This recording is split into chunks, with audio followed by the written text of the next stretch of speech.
All right, so this is our part 3 of Edpuzzle, and it's a great tool. I would like to remind you is always make sure that you do check the third-party app rules for your school board before you use a third-party app, making sure that it is one that you can use.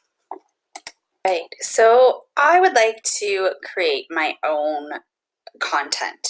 So there's a few options here. I can go to add content. I can create a video. I can upload a video. So from this, if I have videos in my Google Drive that I've created, lessons that I have that I want to add some material in, I can do that. So I can add from my Google Drive. I can choose a file from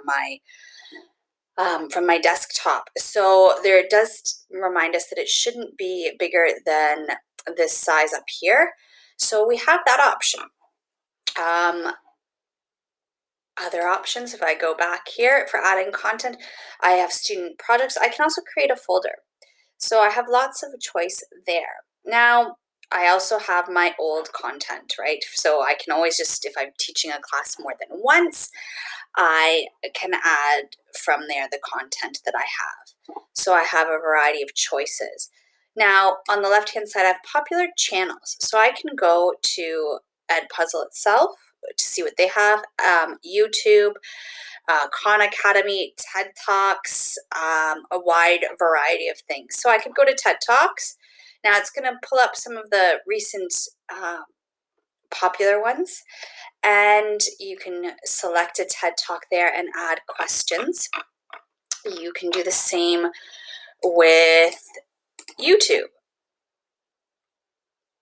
And we can see there that I can search YouTube and I can look for the various videos that I'm looking for. So I can really take any video content and make an Edpuzzle video, which is wonderful.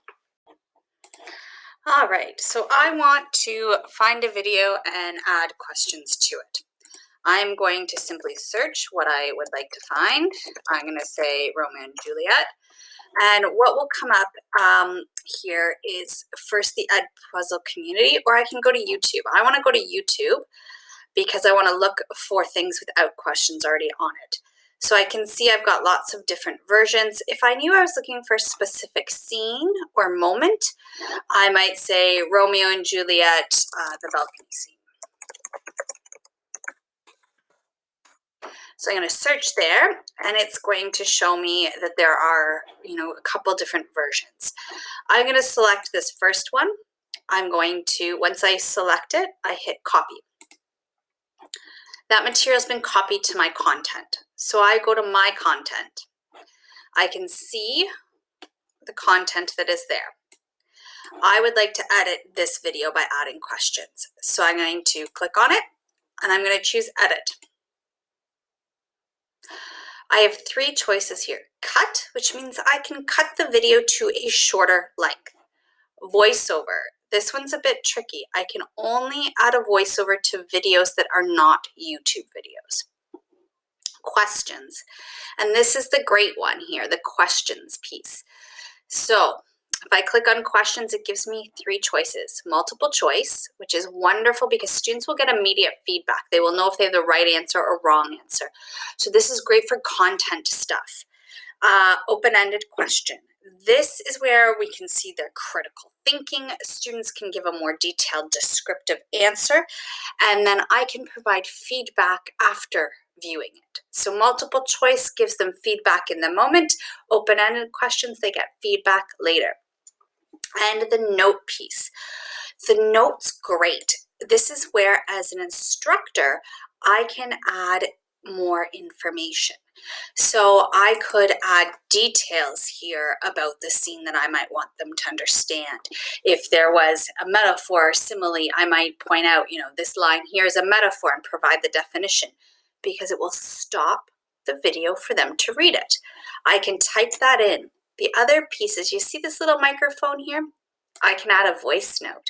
That voice note is just recording what I'm saying, and the students can then listen to the voice note. So it's a great way to make my note more accessible because I could have it written and do a voice note, or just a voice note if I choose. All right, so as I go, I can continue watching after I've added something. And I can stop anywhere I want in the video to add notes, questions. When I'm finished, I select finish. And then I can see all of my material there. I can see the little teardrops that show me where I have material added there. And I can then choose to assign it to a class. So I can assign it. I'm going to assign it to my practice class, just like I did in the previous video. All right, the last piece is, how do I know my students' progress? When you go to My Classes, each of your classes will appear. When you have new answers, they come up as new answers. They can show you who's turned in work. When you click on that particular assignment, you will see is once you go into the assignment, you'll see the student's name, how far they watched, their grade, when they last watched it, and when they turned it in. As you scroll down, you can open each individual student's assignment. You can also look at questions, and I like this view. By going to questions, I can see only 9 out of 39 got this question right. So that means in this case, I would want to go back and review that content with my students. So that's a great way to get an overview. If you go to the gradebook function, you can also just see who got what score on each one. The multiple choice ones score themselves automatically. You have to go back and score the open-ended questions.